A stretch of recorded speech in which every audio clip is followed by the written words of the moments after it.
క్రీస్తునందు సహోదరి సహోదరులారా, ప్రభువైన యేసుక్రీస్తు నామములో హృదయపూర్వక వందనాలండి.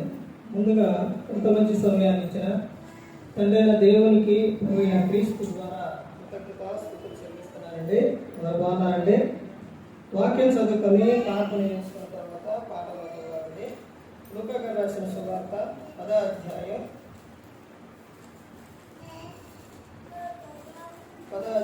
25వ వచనం. ఇదిగో ఒకప్పుడు ధర్మశాస్త్రోపదేశకుడు లేచి, బోధకుడా, నిత్య జీవములకు వారసుడునకు నేనేమి చేయవలనని ఆయనను శోధించుచు అడిగింది. అందుకు ఆయన, ధర్మశాస్త్రం అందేమి రాయబడి ఉన్నది, నీవేమి చదువుతున్నావని అతనిని అడుగుగా, అతడు, నీ దేవుడైన ప్రభువును నీ పూర్ణ హృదయంతోనూ, నీ పూర్ణ మనసుతోనూ, నీ పూర్ణ శక్తితోనూ, నీ పూర్ణ వివేకంతోనూ ప్రేమింపవలననియు, నిన్ను వలె నీ పొరుగు వారిని ప్రేమింపవలననియు రాయబడి ఉన్నదని చెప్పాను. అందుకు ఆయన, నీవు సరిగా ఉత్తరమిచ్చితివి, అలాగు చేయము, అప్పుడు జీవించితవని అతనితో చెప్పాను. ప్రార్థన చేస్తాను. పరలోకమందున్న మా తండ్రి, పరిశుద్ధ ప్రేమ గల తండ్రి, గొప్ప తండ్రి, అయ్యా, మీ ప్రియ కుమారుడు యేసుక్రీస్తు ప్రభువారి ద్వారా కృతజ్ఞతాస్తుతులు చెల్లిస్తున్నాము నాయన. ఆరాధన క్రమంలో మీరే ముందు నడిపించండి నాయన. వాక్యం బోధించుండగా ఈ లోక సంబంధమైన జ్ఞానంతో కాకుండా మీ జ్ఞానంతో మాట్లాడే భాగ్యం దయచేస్తారని మా ప్రభువైన యేసుక్రీస్తు నామములో వేడుకున్నాము తండ్రి, ఆమేన్.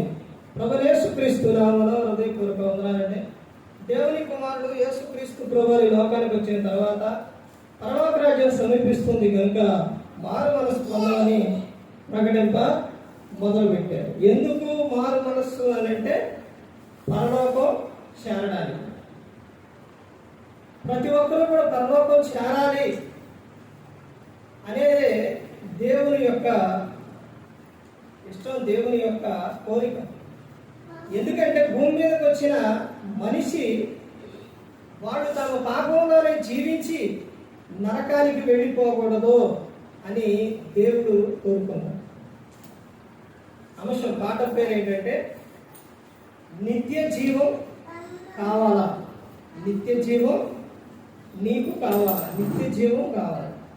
నిత్య జీవం కావాలి అని అంటే ఏం చేయాలి? నిత్య జీవం కావాలంటే ఏం చేయాలి? మరి నిత్య జీవం అంటే ఏంటి? నిత్యం జీవించి ఉండడం. నిత్యం ఎక్కడ జీవిస్తారు? ఎక్కడ జీవిస్తారండి? భూలోకంలో జీవిస్తారా? జీవించరు. కీర్తన 90వ కీర్తన 2వ వచనంలో ఏమని చెప్తున్నారు? నరులారా తిరిగి వచ్చేయండి అని చెప్తున్నారు. మరి ఎక్కడ నిత్యం జీవిస్తారు అని అంటే, ఎక్కడానంటే దేవుని యొక్క పరలోకం. అక్కడే మనిషి నిత్యం కూడా జీవించగలరు. ఆ నిత్య జీవం చేరాలి అని అంటే దేవుడు గ్రంథంలో కొన్ని విషయాలు చెప్పారు.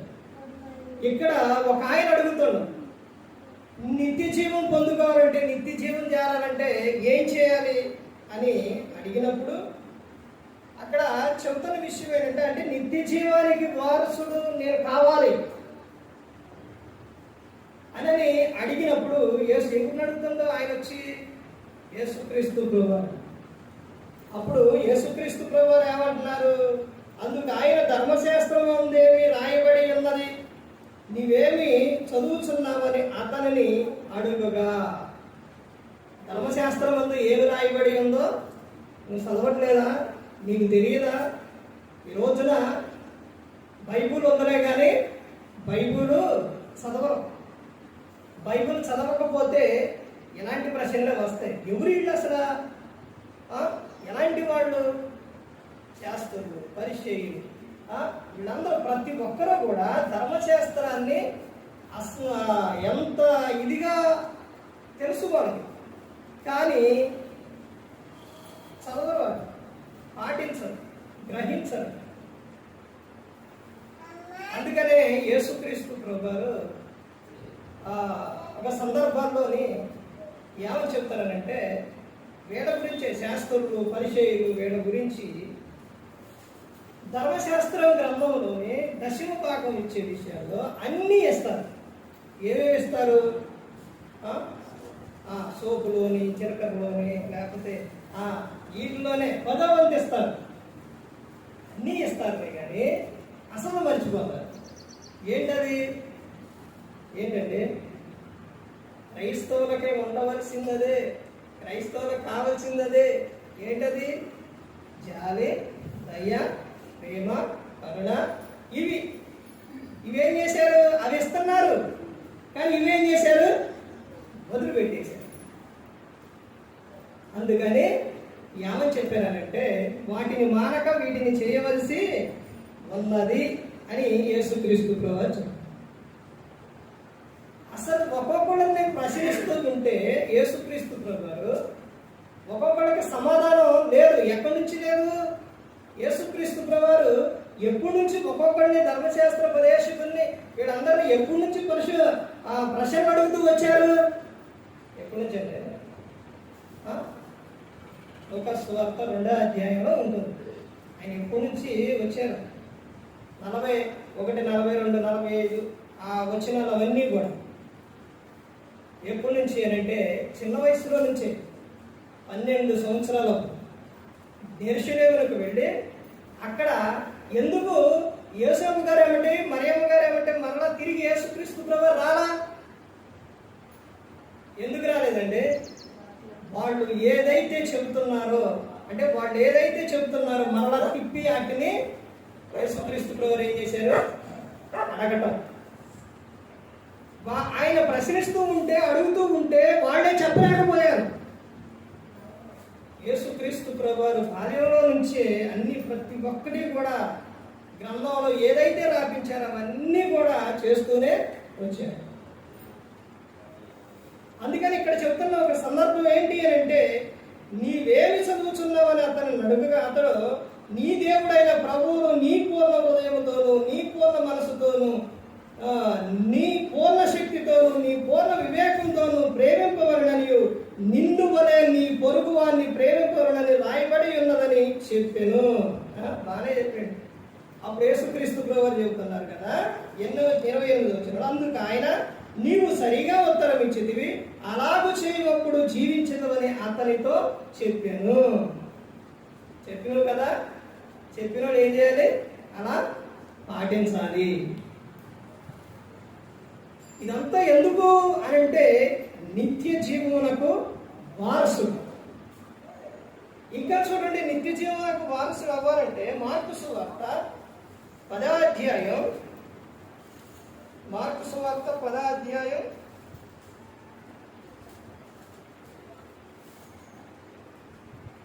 ఇక్కడ చూడండి, నిత్య జీవానికి 2 సందర్భాలు కనబడతాయి. ఒక్క అధ్యాయం 17వ వచనం చూడండి. మార్కు సువార్త 10వ అధ్యాయం 17వ వచనం. ఆయన బయలుదేరి మార్గంలో పోతుండగా ఒకడు పరిగెత్తుకొని వచ్చి ఆయన ఎదుట మోకాళ్ళుని, సద్బోధకుడా, నిత్య జీవమునకు వారసుడునగుటకు నేనేమి చేయుదునని ఆయన అడిగెను. అంటే భూమి పుట్టిన ప్రతి ఒక్కరికి ఏ కోరిక ఉండాలండి? ఏ కోరిక ఉంది వీళ్ళందరికీ కూడా? క్రైస్తవుల యొక్క గురి ఏంటి? క్రైస్తవుల యొక్క గురి ఏంటండి? పరలోకం చేరాలనే గురి, వేరేదేమి లేదు. ఇక వీళ్ళందరూ అడుగుతున్నారు దేనికోసం? ఇందాక ఆయన అడిగింది దేనికోసం? నిత్య జీవానికి వారసులు కావాలి. మరి ఈ కుర్రాడు అడుగుతాడు దేనికోసం? నిత్య జీవానికి వారసులు అడుగుతాడు. అడిగిన వాళ్ళని మూకు పంపి యేసుక్రీస్తు ప్రభువు అది ప్రార్థన అయినా, అవసరమైన ఏదైనా, లేకపోతే వాక్యమైనా ఏదైనా కానీ ఒకసారి ప్రశ్న నీకు వచ్చింది అని అంటే, నువ్వు అడిగావు అని అంటే జవాబు ఇవ్వకుండా పంపించదు యేసుక్రీస్తు ప్రభువు. ఇక్కడ చెబుతున్న సందర్భం చూడండి. తర్వాత ఏమని చెప్తున్నారు? యేసు నన్ను సత్పురుషుడని ఎలా చెప్పుచున్నావు? దేవుడు ఒక్కడే కానీ మరి ఎవడనూ సత్పురుషుడు కాడు. 19వ వచనం, నరహత్య చేయవద్దు, వ్యభిచారింపవద్దు, దొంగిలవద్దు, అబద్ధ సాక్ష్యం పలకవద్దు, మోసపుచ్చవద్దు, నీ తల్లిదండ్రులను సన్మానింపుము అను ఆజ్ఞలు నీకు తెలియను కదా అని అతనితో చెప్పాను. అంటే ఇందాక అతనికి ఇతనికి అన్నీ తెలుసునే కానీ వీళ్ళు ఏం చేయట్లేదు, పాటించట్లేదు. అందుకని ఇందాక అక్కడ ఆయనకి ఏం చెప్పిండు, వెళ్ళి అలా చేయని చెప్పిండు. ఎక్కడేమని చెప్తాడు, నీకు తెలుసు కదా అని చెప్తాడు. తర్వాత ఏం చెప్తాడంటే అతను ఏం చేసే సందర్భం మొత్తం కూడా నేను ఇవన్నీ ఉన్నాను అని అన్నప్పుడు, అయితే నీకు ఒకటే కొదువుగా ఉంది అని చెబుతూ చూడండి 21. యేసు అతన్ని చూచి అతన్ని ప్రేమించి, నీకు ఒకటి కొదువుగా ఉన్నది, నీ వెళ్ళి నీకు కలిగినవన్నీ అమ్మి పేదలకిమ్ము, పరలోకమందు నీకు ధనము కలుగును, నీవు వచ్చి నన్ను వెంబడించుమని చెప్పింది. అతడు మిగుల ఆస్తి గలవాడు కనుక ఆ మాటకు ముఖం చిన్నపుచ్చుకొని దుఃఖపడుచు వెళ్ళిపోయాను. ఏదో ఒకటే ప్రభువా, మరి అప్పటి నుంచి వచ్చిందో లేకపోతే వాళ్ళు మరి తాత సంపాదించారో ప్రభువా, ఉన్న ప్రభువా, ఏదో ఒకటి చెప్పుకొని ఉండొచ్చుగా. లేడేక ఏమైపోయిండు, వెళ్ళిపోయింది. ఇక మరలా ఇంకెక్కడ రాయబడిందా, ఎక్కడా రాయబడ్డా, వెళ్ళిపోయింది. తర్వాత చూడండి 30వ వచనంలో చూడండి ఏమని చెప్తున్నారు. ఇప్పుడు యెహోవాను హింసలతో పాటు నూరంతలుగా ఎండను, అన్నదమ్ములను, అక్కచెల్లెలను, తల్లులను, పిల్లలను, భూములను రాబోవు లోకమందు నిత్య జీవమును పొందునని మీతో నిశ్చయముగా చెప్పుచున్నాను. అంటే ఇక్కడ సందర్భంలో ఒక్కొక్క సందర్భం ఏంటి అంటే, ఆదివారం నాడు ఆరాధన కానీ ప్రార్థన కానీ ఏ విషయమైనా అన్నిటిలో ప్రార్థనలో కొన్ని రకాలు ఉన్నాయి. ఒకటి ఏంటంటే ఆరాధన, క్లాసు, కూడిక, మీటింగ్స్, ఇవన్నీ కూడా వీటిల్లో ప్రాముఖ్యమైనది ఏది అని అంటే, అన్ని ప్రాముఖ్యమైనవి కానీ మొట్టమొదటిగా ప్రాముఖ్యం అయినది వీటిలలో ఏది చెప్పండి? ఆదివారం ఆరాధన. ఆదివారం ఆరాధన ఆ సమయాల్లో ఇక్కడ ముందు ఎవరుంటారు చెప్పండి? ఆదివారం ఆరాధన ఇక్కడ ఎవరుంటారు ముందు? ఎవరంటారు? ముగ్గురు ఉంటారు. ఎవరు వాళ్ళు? ఎవరండి చెప్పండి?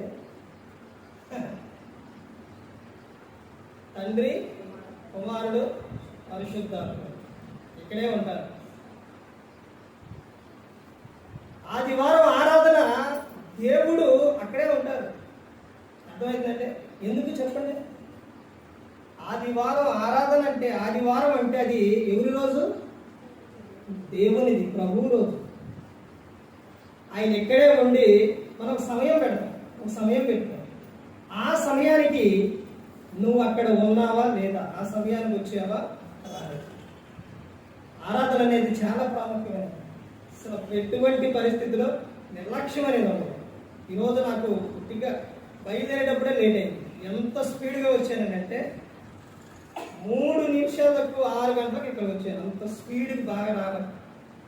అర్థమైందండి? ఆరాధన చాలా ప్రాముఖ్యమైనది. అంటే ఇక్కడ చెబుతున్న ఒక సందర్భం ఏంటి అంటే, నాకు ఆ రోజే ఎవరు వచ్చారు? బంధువులు వచ్చారండి. ఆ రోజునే నాకు పనులు ఉన్నాయండి. ఆ రోజునే పెట్టుకుంటారు, ఆ రోజునే వదులు పెట్టుకుంటారు, ఆ రోజునే పనులు పెట్టుకుంటారు, ఆ రోజునే అన్నీ చేస్తుంటారు. ఎప్పుడు? ఆదివారం ఆరాధన, ఆ రోజునే వంటలు, ఆ రోజునే అన్నీ. అవన్నీ కనిపించేది ఎవరో తెలుసా? అపవాది. నిన్ను ఆరాధనకి సమయానికి రాకుండా పనులు పెంచడం అనమాట. అర్థమైందండి? ఇక్కడ చెబుతున్న సందర్భం అది. నేను వినాలి, ఒక సందర్భం వచ్చింది కాబట్టి చెబుతున్నాను. తెల్లవారుజామున ప్రార్థనకే, తెల్లవారుజామున ప్రేయర్ చేసుకోవడానికి లేదు. ముందు ఎన్ని ఉన్నా కానీ ఒక అంటే వివాహ సందర్భం, వివాహం విషయాల్లో ఇదిగో పలానా సమయానికి, ఎప్పుడు వివాహం ఈ సదులు కట్ట ఇవన్నీ కడతారు కదా, ఎప్పుడు చేస్తారు? ఎప్పుడు చేస్తారండి? తెలీదా? తెల్లారుజామునే మొదలు పెడతారు. ఎప్పుడు మొదలు పెడతారు? తెల్లారుజామునే మొదలు పెడతారు. అప్పటి నుంచి మొదలు పెడితే తెల్లారేసరికి అది అయ్యింది. అప్పుడు ఆ సమయానికి రమ్మంటారని ముందే చెప్తారు కదా. అయ్యా మరి దూరం అయితే ఇదిగో ప్రార్థన చేయాలంటే ప్రార్థన చేయటం, లేకపోతే అక్కడ వచ్చి మీరు ప్రార్థన చేయాలంటే ఈ సమయాన్ని చెప్తారు. నేను ఆ సమయానికి ఇంకా ముందే, గంట ముందే లెగిస్తాను. ఎందుకనంటే ఒకవేళ అప్పుడు ఫోన్ చేస్తే నాకు లేట్ అయితే రమ్మని అని ముందే లెగిస్తాను. అలాగే నేను దినాన కూడా సమయం పెట్టుకున్న తర్వాత మా పాప నాతో అంటే తెల్లారుజామున మెరుపు వచ్చినట్టుంది, ఆడుకోవాలని ఈ పాలు తాగే ఈ డబ్బా తీసుకొని ఇట్ట ఇట్ట ఇట్ట ఇట్ట కొడుతుంది, లేపుతుంది. వెంటనే అప్పటికప్పుడే లేచి ఇక నేనకైనా ఇటు తిరిగినా అటు తిరిగినా లేకపోతే అన్నా ఇక పాపతో మాట్లాడుకోవటం, ఆడుకోవటం అలా జరిగింది. వెంటనే ముందు దేవుని ఎవరితో మాట్లాడాలి? దేవునితో మాట్లాడతాం. అలా లేపుతున్నా సరే లెగిసి, ఎందుకనంటే అది ఆ గొప్పతనం కాదండి. ముందు ప్రతి ఒక్కరూ కూడా, ఎవరు చెప్పినా ప్రతి ఒక్కరూ కూడా మొట్టమొదటిగా ఉదయాన్నే, తెల్లారుజామున కానీ ఉదయాన్నే దేవునితో మాట్లాడతారు. కీర్తనలు 5వ కీర్తనలు అదే ఉంటుంది. ఉదయమునే నా కంఠస్వరం నీకు వినబడాలి, నా ప్రార్థన నీ సన్నిధిని కాచి ఉంచుతానయ్యా. ప్రార్థన మన మాట ముందు దేవునికి, తర్వాత నువ్వు ఏది చేసినా కానీ, ఏ పని చేసినా. ఇక్కడ సందర్భం ఎందుకు చెప్తున్నానంటే, ఇవన్నీ ఎందుకు చెప్తున్నానంటే దేవునితో మాట్లాడుకోవడానికి, దేవుని యొక్కకు రావడానికి అన్నీ కూడా ఏం చెప్తారనంటే సాకులు చెప్తుంటారు. ఇక్కడ చెప్తున్న విషయం ఏంటి చూడండి. అక్కడ ఏమో చెప్తున్నారు, ఇప్పుడు యెహోవాందు హింసలతో పాటు నూరంతలుగా. ఆ పైన చెప్తున్న విషయం చూడండి. పేతురు, ఇదిగో మేము సమస్తమును విడిచిపెట్టి నిన్ను వెంబడించుమని ఆయనతో చెప్పసాగాను. అందుకు యేసు ఇట్లనెను, నా నిమిత్తమును సువార్త నిమిత్తమును ఇంటినైనను, అన్నదమ్ములైనను, అక్కచెల్లెలైనను, తండ్రులైనను, పిల్లలైనను, భూములైనను విడిచిన వాడు ఇప్పుడు యెహోవాందు హింసలతో పాటు నూరంతలుగా ఎండ్లను, అన్నదమ్ములను, అక్కచెల్లెలను, తల్లులను, పిల్లలను, భూములను రాబోవు లోకమందు నిత్య జీవమును పొందునని మీతో నిశ్చయముగా చెప్పుచున్నాను. చూశానండి, సువార్తకు వెళ్ళాలంటే, సువార్త చెప్పాలంటే, ప్రార్థనకు వెళ్ళాలంటే దేవుని ముందు ఏమి చెప్పకూడదండి. అర్థమవుతుందండి? నీకు నిత్య జీవం కావాలి అంటే ఎన్ని ఉన్నా కానీ వచ్చేటి వెళ్ళిపోవటమే. అర్థమవుతుందండి? దేవుని పని నువ్వు చేస్తే నీ పని ఎవరు చేస్తారు? దేవుని చేస్తారు. అందుకనే మొదటిగా దేవుడు ఏమని చెప్పారు? ఆ నీతిని, రాజ్యాన్ని వెతుకోండి అని చెప్పారు. తర్వాత ఇంకా ముందుకెళ్తే చూడండి, యోహాను గారు రాసిన సువార్త 3వ అధ్యాయం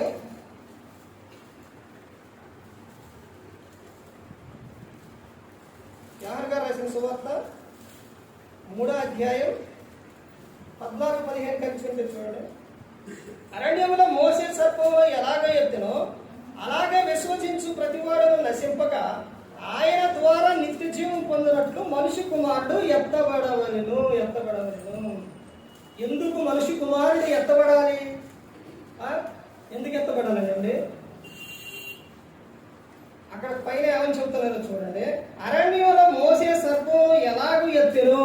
ఈ సందర్భం తీసుకుంటే మళ్ళీ పాడవాక్యం. అందుకని మీరందరూ ప్రతి ఒక్కరూ కూడా వాక్యం వినేవారు, వాక్యాన్ని బైబిల్ చదివి ఉంటే ఆ చదవబడింది వెంటనే మనకు అర్థమైంది. ఎందుకనంటే వాడు చేసిన పాపాలకు, వాడు చేసిన దోష అన్నిటికీ కూడా సర్పాలు వచ్చి కాటేస్తూ ఉంటే అక్కడ సర్పం ఎత్తితే ఏమైంది? అవి చూసిన వారు బ్రతికారు. అలాగే ఇక్కడ సందర్భం ఏం చెప్తున్నారంటే, అలాగే విశ్వసించు ప్రతివాడును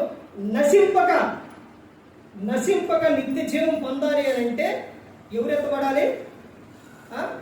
యేసుక్రీస్తు ప్రభువు. ఆయన ద్వారానే ఏముంది? నిత్య జీవం.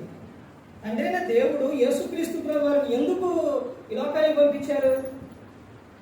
ఎందుకు పంపించారండి? 16వ వచనంలో చూడండి ఎందుకు పంపించారు. దేవుడు లోకమును ఎంతో ప్రేమించెను, కాగా ఆయన తన అద్వితీయ కుమారునిగా పుట్టిన వారి యందు విశ్వాసం ఉంచు ప్రతివాడును నశింపక నిత్య జీవం పొందినట్లు ఆయనను అనుగ్రహించెను. పైన వచనాల్లో ఏమని చెప్పారండి? నశింపక అని ఉందా? 14-15లో. 16లో ఏముంది? నశింపక. అంటే మనిషి నశించి నరకానికి వెళ్ళిపోవటం దేవునికి ఇష్టం లేదు.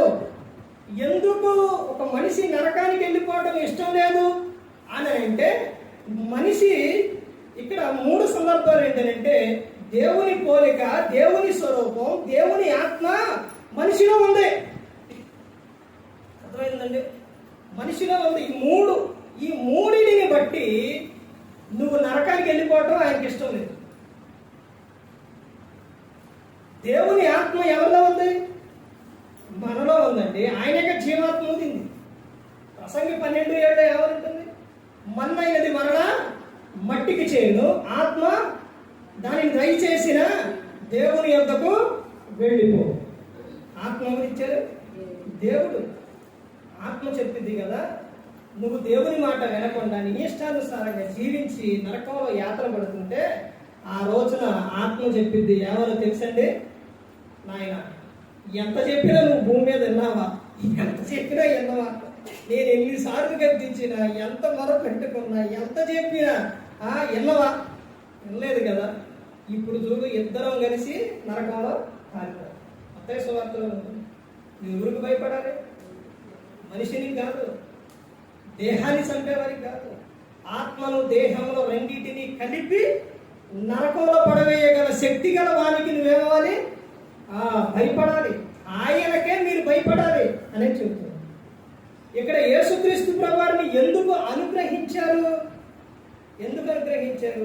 ఏ ఒక్కరు కూడా నశించి ఆ నరకానికి వెళ్ళిపోకూడదని, ప్రతి ఒక్కరు కూడా నిత్య జీవం చేరాలి అని ఆయనను అనుగ్రహించారు. 17వ వచనంలో ఏమని చెప్తున్నారో చూడండి. లోకము తన కుమారుని ద్వారా రక్షణ పొందుటకే గాని లోకమునకు తీర్పు తీర్చుటకు దేవుడు ఆయన లోకంలోనికి పంపలేదు. లోకము ఆయన కుమారుని ద్వారా ఏం పొందాలంట? రక్షణ పొందుటకే గాని తీర్పు తీర్చడానికి యేసుక్రీస్తు ప్రభువారు రాలా. అందుకనే యేసుక్రీస్తు ప్రభువారు అందరి పట్ల ఏం చూపిస్తున్నారు? జాలి, దయ, కరుణ, ప్రేమ, దీర్ఘశాంతం, దయాళత్వం, ఆత్మఫలాలన్నీ చూపిస్తుంది. ఎందుకని? రక్షణ. నువ్వు రక్షణ పొందాలని రక్షణలోనే ఉందండి. రక్షణ లేకపోతే పరలోకం చేరరు. అర్థమైందండి? పరలోకం లేకపోతే పోనీ అక్కడి నుంచి మరలా భూలోకానికి వద్దాం అనుకున్నారా? కాదండి. పరలోకం లేకపోతే రెండోది ఏంటంటే నరకమే, అగ్ని ఆరవ పురుగు చావు. అందుకనే ఆయన కుమారుని లోకానికి పంపించారు. ఎవ్వరూ చూపించలేకపోయారు. ఈ లోకంలో బైబిల్ గ్రంథంలో ఉన్నవారైనా ఎవరైనా కానీ ఎవ్వరు కూడా క్రీస్తు చూపించిన ప్రేమ ఎవరు చూపించలేకపోయారు. ఎందుకు మనిషి పట్ల అంత ప్రేమ చూపించారు అని అంటే, ఆయన మనల్ని అంతగా ప్రేమిస్తున్నారు. మనిషి కుమారునికి నువ్వు విరోధంగా మాట్లాడినా ఆయన వస్తారు. ఎందుకనంటే ఆయన ద్వారానే రక్షణ. నువ్వేదన్నా ఆయన వస్తారు. అంతగా ప్రేమిస్తున్నారు. రక్షణ పొందుటకే దేవుడు లోకంలో కుమారుని పంపించారు కానీ తీర్పు తీర్చుటకు కాదు. అందుకని ఆయన చెప్తున్న విషయం, మీ ప్రాణాలకు నేను ఏమిస్తాను? శాంతి, విశ్రాంతిని ఇస్తాను అని చెప్తాను. నేను సాత్వికుడను, దీన మనసు గలవాడును అని చెప్తాను. ఆయన ఎలా వచ్చారు? రక్షకునిగా వచ్చారు. ఆయన ఎవరో? ధనవంతుడు. ఎలా జన్మించారు? దరిద్రుడిగా ఈ లోకంలో జన్మించారు. ఎందుకోసం? మన కోసమేనండి. తర్వాత ఇంకా ముందుకెళ్తే ఆయన చెప్తున్న సందర్భం చూడండి. 36వ వచనంలో చూడండి ఏమని చెప్తున్నారు. అదే అధ్యాయం 36. కుమారుని యందు విశ్వాసం ఉంచువాడే నిత్య జీవము గలవాడు, కుమారునికి విధేయుడు కానివాడు జీవము చూడడు గాని దేవుని ఉగ్రత వారి మీద నిలిచియుండును. కుమారుని యందు ఏముంచాలంట? విశ్వాసం ఉంచాలి. విశ్వాసం ఉంచువారే ఎవరంట? వాళ్ళు నిత్య జీవం గలవాడు. తర్వాత ఏమని చెప్తున్నారంటే, కుమారునికి విధేయుడు కానివాడు జీవము చూడు, దేవుని ఉగ్రత వారి మీద నిలిచియుండును. కీర్తనలో 2వ కీర్తనలో ఉంటుంది. కుమారుని ఏం చేయాలంట? ముద్దు పెట్టుకోవాలి. లేని ఆయన ఏం చేస్తాడంట? ఓపించును అని. ఇక్కడ ఏమో చెప్తున్నారు, కుమారునికి ఏమవ్వాలంట? విధేయుడవ్వాలి, లేకపోతే దేవుని ఉగ్రత వారి మీదకి వచ్చును. యేసుక్రీస్తు ప్రభు ఒక సందర్భంలో చెప్తాడు. ఏమని చెప్తారు తెలుసండి? శిష్యుల ముందు, మీ మాట వినువాడు నా మాట విన్ను, మిమ్మును నిరాకరించువాడు నన్ను నిరాకరించును, నన్ను నిరాకరించువాడు నన్ను పంపిన వారిని నిరాకరించును అని చెప్తాడు. అంటే యేసుక్రీస్తు ప్రభువారిని నువ్వు నిరాకరిస్తే ఎవరు నిరాకరించినట్టు? తండ్రిని నిరాకరించినట్టు. తర్వాత ఇంకా ముందుకెళ్తే యోహాను గారు రాసిన సువార్త 5వ అధ్యాయం, యోహాను గారు రాసిన సువార్త 5వ అధ్యాయం 39వ వచనం చూడండి. లేఖనముల యందు మీకు నిత్య జీవం గలదని తలంచుచు వాటిని పరిశోధించుచున్నారు, అవే నన్ను గూర్చి సాక్ష్యం ఇచ్చుచున్నవి. లేఖనాల్లో ఏముందని పరిశోధిస్తున్నారు? నిత్య జీవం. అంతేనండి. తలంచుచు వాటిని పరిశోధిస్తున్నారు. ఆ లేఖనాలే ఎవరి గురించి చెప్తున్నాయంట? ఎవరి గురించి? యేసుక్రీస్తు ప్రభువారి గురించి చెప్తున్నారు. యోహాను సువార్త 6వ అధ్యాయం 27వ వచనం చూడండి. క్షయమైన ఆహారం కొరకు కష్టపడకుడి కానీ నిత్య జీవం కలుగు చేయు అక్షయమైన ఆహారం కొరకే కష్టపడుడి. మనుష్య కుమారుడు దానిని నీకు ఇచ్చును, ఇందుకై తండ్రైన దేవుడు ఆయనకు ముద్ర వేసి ఉన్నాడని చెప్పాను. ఏ ఆహారం కోసం కష్టపడాలంట? క్షయమైన ఆహారం కొరకు కష్టపడకూడదు కానీ నిత్య జీవం కలుగు చేయు అక్షయమైన ఆహారం కొరకే కష్టపడాలి. నిత్య జీవం కలుగు చేసే అక్షయమైన ఆహారం, వాక్యం అర్థమైందంటే దీని కొరకే మీరేమవ్వాలి? కష్టపడాలి. తర్వాత ఆయన ఇంకా చూడండి 41లో చూడండి ఏమో చెప్తున్నారు. కాబట్టి నేను పరలోకము నుండి దిగి వచ్చిన ఆహారమని ఆయన చెప్పినందున యూదులు ఆయనను గూర్చి సణుగుకొనుచు, ఈయన యోసేపు కుమారుడైన యేసు కాడా? ఈయన తల్లిదండ్రులను మనం ఎరుగుదాము కదా, నేను పరలోకము నుండి దిగి వచ్చి ఉన్నానని ఆయన ఎలాగూ చెప్పుచున్నాడని అని. అందుకు యేసు, మీలో మీరు సనుగు కొనకుడి. ఆయన ఎక్కడి నుంచి వచ్చిందంట? పరలోకం నుంచి వచ్చింది యేసుక్రీస్తు. 48లో చూడండి ఏమో చెప్తున్నారు. 48లో అంటే 47, 49 కలిసి, విశ్వసించు వాడే నిత్య జీవము గలవాడు, జీవాహారము నేనే. విశ్వసించు వాడే ఎక్కడ చేస్తారంట? నిత్య జీవం. నీకు నిత్య జీవం కావాలి అని అంటే ఏం చేయాలంటే విశ్వసించాలి. విశ్వసించు వాడే నిత్య జీవం కలవాడు. అపోస్తలుడైన పౌలు గారు రోమీయులకు రాసిన పత్రిక, అపోస్తలుడైన పౌలు గారు 6వ అధ్యాయం 22వ వచనం చూడండి. అయినను ఇప్పుడు పాపం నుండి విమోచింపబడి దేవుని దాసులైనందున పరిశుద్ధత కలుగుటయే మీకు ఫలం, దాని అంతము నిత్య జీవం. చూశారండి? ఏంటంట? పరిశుద్ధత. పరిశుద్ధత కలిగి ఉండాలి. పరిశుద్ధత ఒక అంతం ఏంటి? ఏంటండి అంతం? నిత్య జీవం. పరిశుద్ధతగా జీవిస్తే కలిగే ఫలం ఏంటి అని అంటే నీకు నిత్య జీవం. తర్వాత యోహాను గారు రాసిన మొదటి పత్రిక, యోహాను గారు రాసిన మొదటి పత్రిక 2వ అధ్యాయం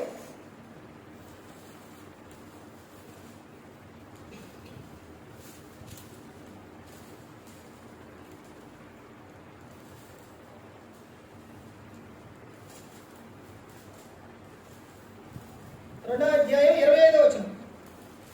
నిత్య జీవం అనుగ్రహింతు అనుదయే ఆయన తానే మనకు చేసిన వాగ్దానం. చూశారంటే నిత్య జీవం నేను నీకు ఇస్తాను అని ఆయన ఏం చేశారు? వాగ్దానం చేశారు. అందుకనేనండి ప్రతి ఒక్కరి పట్ల ఆయన చూపిస్తున్న ప్రేమ, ప్రతి ఒక్కరికి కూడా ఏమి ఇవ్వాలని ఏమి ఇస్తానని ఆయన వాగ్దానం చేశారనంటే నిత్య జీవం. తర్వాత ఇంకా చూడండి, యోహాను రాసిన మొదటి పత్రిక 5వ అధ్యాయం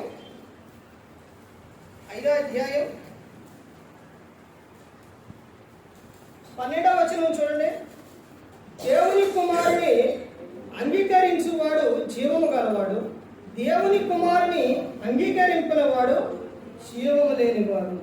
దేవుని కుమారుని నువ్వు అంగీకరిస్తే నీలో ఏముంటుందండి? జీవం ఉంటుంది. దేవుని కుమారుని కనుక నువ్వు అంగీకరించకపోతే నీలో జీవం ఉండదు. చాలా మందిని చెప్పేది దేవుడు ఏమనండి, దేవుడు ఎందుకంటే లేకపోతే ఎన్నెన్నో చెబుతూ ఉంటారు. నువ్వు ఆయన కుమారుని నువ్వు అంగీకరిస్తేనే నీలో జీవం ఉంటుంది, లేకపోతే జీవం అనేది ఉండదు. తర్వాత ఇంకా 20వ వచనంలో చెప్తున్న సందర్భం చూడండి, 19:20లో మనము దేవుని సంబంధులు మరియు లోకమంతయు దుష్టుని ఎందున్నాయని ఎరుగుదము. మనం ఎవరి సంబంధులు అంట? దేవుని సంబంధులు, దేవుని పిల్లలు. లోకము ఎలాంటిదనంట? లోకమంతయు దుష్టుని ఎందున్నాయని ఎరుగుదము. మనము సత్యవంతుడైన వారిని ఎరగవలనని దేవుని కుమారుడు వచ్చి మనకు వివేకం అనుగ్రహించి ఉన్నాడని ఎరుగుదము. మనము దేవుని కుమారుడైన యేసుక్రీస్తునందున్న వారమై సత్యవంతుని ఎందున్నాము. ఆయనే నిజమైన దేవుడును నిత్య జీవమునై ఉన్నాడు. ఆయన ఏమై ఉన్నారు? నిజమైన దేవుడు, నిత్య జీవమై ఉన్నాడు. నిత్య జీవం అది ఎవరనంటే యేసుక్రీస్తు ప్రభువునండి. ఆయన ద్వారానే నిత్య జీవం. నేనే మార్గం, నేనే సత్యం, నేనే జీవం. నా ద్వారానే ఎక్కడికి వస్తారు? తండ్రి యొద్దకు వస్తారు. పరలోకం ఎలా ఉంటుంది తెలుసండి?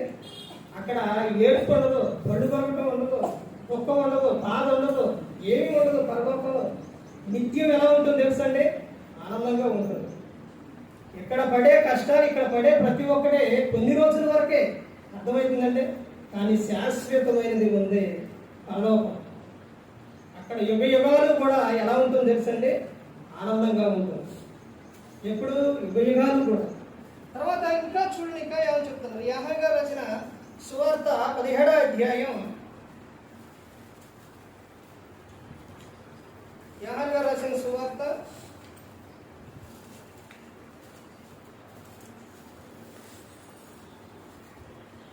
17వ అధ్యాయం 2వ వచనం చూడండి. నీ కుమారుడు నిన్ను మహిమపరచినట్లు నీ కుమారుని మహిమపరచుము. నీవు నీ కుమారునికి ఇచ్చిన వారందరికీ ఆయన నిత్య జీవం అనుగ్రహించినట్లు సర్వ శరీరుల మీదను ఆయనకు అధికారం ఇచ్చితివి. నిత్య జీవం అనుగ్రహించినట్లు సర్వ అధికారం, సర్వ శరీరుల మీద సర్వాధికారం ఎవరికి ఉందంట? యేసుక్రీస్తు ప్రభువారు. ఎందుకనంటే ప్రతి ఒక్కరికి కూడా నిత్య జీవం ఒకటేనండి. ప్రతి ఒక్కరు కూడా ఆయన ఎదుట మోకాళ్ళుని పశ్చాత్తాపడి, ప్రభా ఇది ప్రభా, నువ్వు దేవుని ఎదుట ప్రతి ఒక్క తప్పు కూడా ఒప్పుకో. దేవుడు నిన్ను కరుణించి నీకు ఏమిస్తున్నాడు తెలుసండి? నిత్య జీవం ఇస్తున్నాడు. అందులో నుంచి నిన్ను తొలగిపోకుండా నీకు ప్రతి సందర్భంలో కూడా ఆయన నిన్ను కాపాడుతూనే ఉంటారు. తర్వాత ఆయన ఇంకా చెబుతున్న విషయం, అపోస్తలుల కార్యాలు 13వ అధ్యాయం. మరి దేవుడు ప్రతి ఒక్క సందర్భంలో కాపాడుతూనే ఉంటాడు. మరి ఎవరు తొలగిపోతారు? ఎలా తొలగిపోతారు? అపోస్తలుల కార్యాలు 13వ అధ్యాయం చూడండి, 13వ అధ్యాయం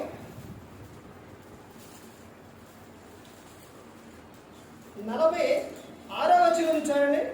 అప్పుడు పౌలును బర్నబాయు ధైర్యముగా ఇట్లనిరి, దేవుని వాక్యము మొదట మీకు చెప్పుట ఆవశ్యకమే, అయినను మీరు దానిని త్రోసివేసి మిమ్మును మీరే నిత్య జీవమునకు అపాత్రులుగా ఎంచుకొనుచున్నారు. కనుక ఇదిగో మేము అన్యజనుల యొద్దకు వెళ్ళుచున్నాము. చూశారంటే దేవుడేమో ప్రతి ఒక్కరికి కూడా నిత్య జీవం ఇస్తాను అని చెప్తున్నారు. కానీ వీళ్ళేం చేస్తున్నారు అంటే, మాకు నిత్య జీవం వద్దు, మేము వాక్యం వినం, ప్రార్థనకు వెళ్ళం అని వాళ్ళకు వాళ్ళే ఏమైపోతున్నారు, తొలగిపోతున్నారు. ఇలాంటి సందర్భాల్లో వాళ్ళు అక్కడున్న సేవకులు వాళ్ళు చెబుతున్న విషయం ఇదిగో కనుక, ఇదిగో మేము అన్ని జనుల వద్దకు వెళ్ళిపోతున్నాం. ఎంత చెప్పినా కానీ వినట్లేదు. మీరు ఎంత చెప్పినా వినట్లేదు కాబట్టి ఎక్కడికి వెళ్ళిపోతున్నాం, మేము అన్ని జనుల వద్దకు వెళ్ళిపోతాం. అక్కడ ఎలా ఉంటుందో తెలుసండి, వాళ్ళ దగ్గర ఎలా ఉంటుందో తెలుసా? మీరు ఎప్పుడన్నా వివాహ సందర్భాల్లో కానీ, లేకపోతే ఏదైనా ఒక కార్యక్రమ విషయాల్లో కానీ, లేకపోతే మనిషి ఈ లోకం విడిచినప్పుడు కానీ ఎప్పుడైనా అక్కడికి ఎప్పుడన్నా వెళ్ళారండి? వెళ్ళారా? అక్కడ ఎవరైనా కానీ మారి రక్షణ పొందినప్పుడు, అందరూ వచ్చినప్పుడు అక్కడ ఎలా ఉంటుంది? సేవకులు కాబట్టి నేననే కాదు, సేవకులు ఎవరైనా కానీ అలాంటి సందర్భాలకే వెళుతూ ఉంటారు. మన దినాన కూడా కుటిరాల గ్రామంలో ఒక ఆయన, పెద్ద ఆయన చనిపోయాడు. అక్కడ ఆ కుటుంబం ఒక్క కుటుంబమే దేవుని నమ్ముతారు. మొత్తం కూడా ఎవరో అందరూ కూడా అన్ని. ఇప్పుడు అక్కడ ఎలా ఉంటుందంటారు? ఎలా ఉంటుంది ఒకసారి ఆలోచించండి. ఎలా ఉంటుంది అసలు? ఆ సందర్భాల్లోని, అలాంటి పరిస్థితులు, ఆ సందర్భాల్లో నాకు ఒక ఆలోచన వచ్చిందండి. ఈ క్రైస్తవుల మొత్తాన్ని ఒకసారి చూపించాలి. ఎందుకనంటే అప్పుడైనా తెలుసుకుంటారు. ఇక్కడ జరిగిన విషయం ఏంటో తెలుసండి. ఎలా జరుగుతుందో తెలుసా? నేను ఇప్పటికీ సందర్భాల్లో, అంటే అక్కడ ఉండి ఎక్కువసేపు ఉన్న సందర్భాల్లో, నడిపించిన సందర్భాలు, చూసిన సందర్భాలు రెండు ఉన్నాయి. అన్ని జనుల మధ్య ఒక వ్యక్తి కుటుంబం మారితే వాళ్ళు అక్కడ జరిగే కార్యక్రమం, జరిగే విషయాలు ఎలా ఉంటాయో తెలుసండి. ప్రతి ఒక్కటి కూడా క్రమంగానే ఉంది. ప్రతి ఒక్కటి కూడా స్నానం చేయించేటప్పుడు కానీ, తర్వాత తీసుకొచ్చి అందులో పెట్టిన తర్వాత, క్రైస్తవులు అయితే వాక్యం చెప్పనిస్తారండి. కానీ ఒక్కళ్ళు ఎంతసేపు సేవకులు మొత్తం ఎంతమంది? 4 సేవకులు వాక్యం ఎంతసేపు చెప్పారో తెలుసండి. దేహాన్ని పెట్టినా అలా పెట్టి అందరూ మొత్తం రోడ్డు మీద ఏంటి, ఇంటిలో చుట్టూ మొత్తం అలా అన్ని అలా ఉండిపోయారు. మళ్ళీ 4 ప్రార్థన. అంతసేపు వరకు ఏం మాట్లాడు. మరలా తీసుకెళ్ళేటప్పుడు ఎలాగో తెలుసండి, అలా ఎత్తుకొని సేవకులు ఏమంటే రావటమేక ఏమీ చేయాల. అర్థమైందండి? మళ్ళీ వెళ్ళేటప్పుడు కొంతమంది ఉంటారుగా, బంధువులు ఉంటారుగా, అది ఇప్పుడని అయ్యని ఇయ్యని అంటుంటారుగా. అప్పుడు ఆమె వచ్చి అడిగినప్పుడు ఏం లేవు అని చెప్పి, అంటే అలాగే తీసుకెళ్ళి అక్కడికి వెళ్ళిపోయిన తర్వాత క్రైస్తవులు అయితే ఏం చేస్తారు? చుట్టూ తిప్పుతారు. ఆడేం లేదు. అక్కడ జరిగిన ఒక ఇష్యూ ఏంటో తెలుసండి. అక్కడ ఇదంతా ఎందుకు చెబుతున్నానంటే, ఇక్కడ అన్ని జనుల యొద్దకు మేము వెళతాము అని అపోస్తలుడైన పౌలు గారు చెప్పారు కదా. అక్కడ సందర్భం ఎలా ఉంటుంది, ఏ కార్యక్రమం అయినా చెప్తున్నాను. అక్కడికి వెళ్ళిన తర్వాత సుమారు 4:30కి దేహాన్ని అక్కడ తీసుకెళ్తే, ఆయన హైదరాబాద్ నుంచి అలా మనవడు మైలవారానికి వచ్చిండు. మైలవారం నుంచి అక్కడ కుట్రాల అక్కడికి రావడానికి 6 అయింది. 6 గంటల సేపు అంటే అంతసేపు కూడా దేహాన్ని ఆడబెట్టి వాళ్ళందరూ కూడా ఆడ కూర్చొని ఉన్నారంటే క్రైస్తవులు ఉంటారా? ఆగుతారా అసలు? మళ్ళీ అక్కడ వాళ్ళందరికీ కూడా వాక్యం ఎంతసేపు తెలుసండి? ఉన్న సేవకులు మళ్ళీ ప్రార్థన అంతసేపు అయిపోయిన తర్వాత చక్కగా మరలా అందరూ కూడా వచ్చారు. ఒక మనిషి ఒక దేహం కార్యక్రమం చూడండి ఎంత క్రమంగా, ఎంత చక్కగా జరిగింది.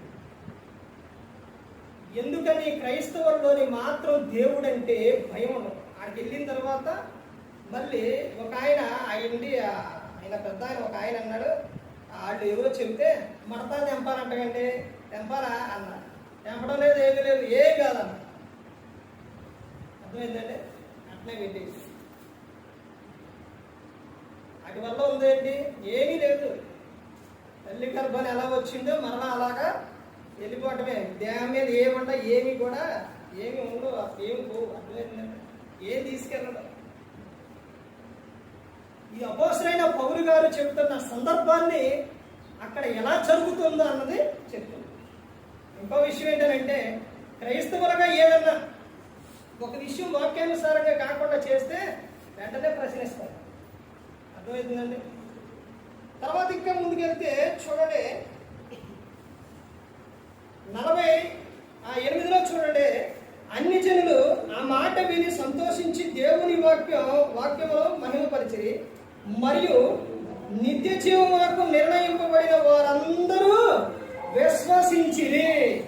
తర్వాత ప్రభు వాక్యం ఆ ప్రదేశమందంతటా వ్యాపించను. కానీ యూదులు భక్తి మర్యాదలు గల స్త్రీలను ఆ పట్టణపు ప్రముఖులను రేపి పౌలులకు బర్నబాకును హింస కలుగు చేసి, ఎవరంటే వీళ్ళు భక్తి మర్యాద గల ఎవరు లేపారంట? స్త్రీలను.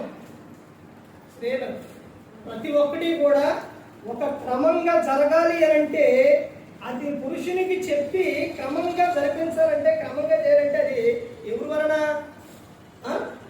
స్త్రీని వలనే. అర్థమవుతుందండి? ఇదిగోండి ఇలా చేయాలి, ఇలా చేయకూడదు, ఇదిగోండి సేవకులు ఎలా చెప్పారు, ఇవన్నీ ప్రతి ఒక్కటి కూడా స్త్రీ ఎవరికి చెప్పుకోవాలి? వీడు ఇక్కడ స్త్రీలని అల్లరి లేపడానికి అల్లరి చేయడానికి ఎవరు లేపారంటే స్త్రీలనే లేపారు. నీ భర్తకు వాక్యము ప్రార్థన తెలియకపోతే ఎలా రాబట్టబడవచ్చు ఉంది? పేతురు గారు రాసిన పత్రికలో ప్రవర్తన, పవిత్ర ప్రవర్తనను చూసి రాబట్టబడవచ్చు అని. అందుకని ప్రతి ఒక్కరు కూడా గమనించుకోవాలంటే, నిత్య జీవం కావాలి అని అంటే చేయవలసింది ఇంకా చాలా విషయాలు ఉన్నాయండి. చూడండి, ఇంకా ఆయనే నిజమైన దేవుడును నిత్య జీవమునై ఉన్నాడు. ఎవరు ఆయన? యేసుక్రీస్తు ప్రభువు. తర్వాత దేవుడు మనకు నిత్య జీవం ఏం చేస్తారని చెప్పారు? అనుగ్రహిస్తానని చెప్పారు. నిత్య జీవం కావాలి అంటే దేవుని కుమారుని అంగీకరించువాడు నిత్య జీవం గలవాడు. వారిలో ఏముందండి? జీవం. దేవుని కుమారుని యందు విశ్వాసం ఉంచువాడు నిత్య జీవం గలవాడు. దేవుని కుమారుని యందు విశ్వాసం ఉంచువాడే జీవం గలవాడు, నిత్య జీవం గలవాడు. తర్వాత నిత్య జీవమునకే దేవుడిచ్చే ఆత్మను ఏం చేయాలి? పొందాలి. ఆత్మను పొందాలి. ఆ ఆత్మ ఎలా వస్తుంది? అపోస్తల కార్యాలు 2వ అధ్యాయం 38వ వచనం, పేతురు మీరు మారు మనసు పొంది పాప క్షమాపణ నిమిత్తం ప్రతివాడు యేసుక్రీస్తు నామమున బాప్తిసం పొంది, అప్పుడు మీరు ఏం పొందుతారట? పరిశుద్ధాత్మను వరం పొందుతారు. అపోస్తలుడైన పౌలు గారు చెబుతున్న విషయం, పరిశుద్ధాత్మను దుఃఖపరుచుకోండి. యేసుక్రీస్తు ప్రభువు చెబుతున్న విషయం, పరిశుద్ధాత్మనికి వ్యతిరేకంగా మాట్లాడవద్దు, వ్యతిరేకించవద్దు. దేవుడిచ్చే ఆత్మను పొందాలి. ఆ ఆత్మను పొందితేనే నిత్య జీవం. ఆత్మ ఏం చేస్తుంది తెలుసండి? నువ్వు ఒక అబద్ధం ఆడాలంటే వద్దు అని గద్దిస్తుంది. నువ్వు ప్రార్థనకు నిర్లక్ష్యం చేస్తూ ఉంటే, వెళ్ళకుండా ఉంటే ప్రార్థనకు వెళ్ళు అని చెప్తుంది.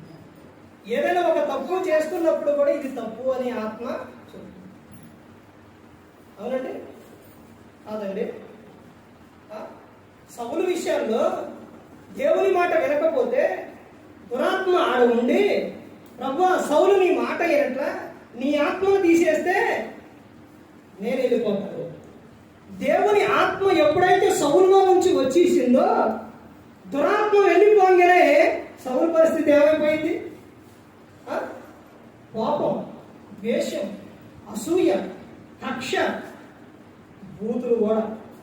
కొడుకులు అలాగే తిట్టిండా? బూతుమాట కదే.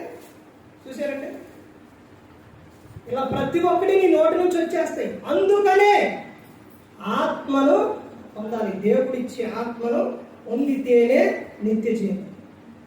నిత్య జీవం కావాలి అంటే క్రీస్తు యందు విశ్వాసం ఉంచాలి, ఆయనను అంగీకరించాలి. ఆ తర్వాత నీవు ఆయన యందు భయభక్తులు కలిగి ఉండాలి. తర్వాత దేవుడిచ్చే ఆత్మను నువ్వు పొంది ఏ ఒక్కరు కూడా నశించి నరకానికి వెళ్ళిపోకూడదు. యేసు క్రీస్తు ప్రభువు ఈ లోకానికి వచ్చి మనందరి కోసం శిలువలో తన ప్రాణాన్ని ఎత్తివేశాడు. మరి ఈ విధంగా నిలబెట్టి మాట్లాడించిన తండ్రి దేవునికి కృతజ్ఞతాస్తుతులు చెల్లిస్తూ ఎంతవరకు శ్రద్ధగా ఉన్న మీకు ప్రభు పేరున హృదయపూర్వక వందనాలు చెల్లిస్తూ ఈ మాటలు ముగిస్తున్న అందరికీ